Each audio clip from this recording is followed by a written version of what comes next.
Затоа Бог толку многу се сожали и го возлюби овој народ, светот, човештвото, што одлучи да даде една совршена жртва, која што ќе биде дадена еднаш за секогаш и сета грешност ќе биде измиена со света и безгрешна крв. И тоа беше крвта на неговиот син.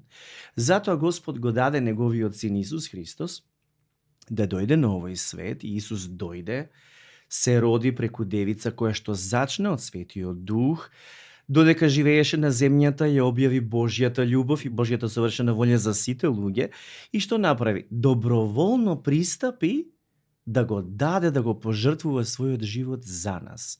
И заради нас, и наместо нас, Исус беше распнат на крстот, станувајќи проклетство за нас, земајќи го нашето проклетство врз себе си.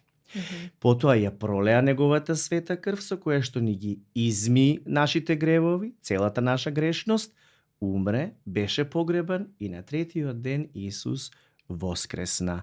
Велик ден е всушност празник во кое што ние го истакнуваме, го обележуваме Христовото воскресение, кое што е победа над смртта и вечен живот кој што доаѓа по милост на Бога.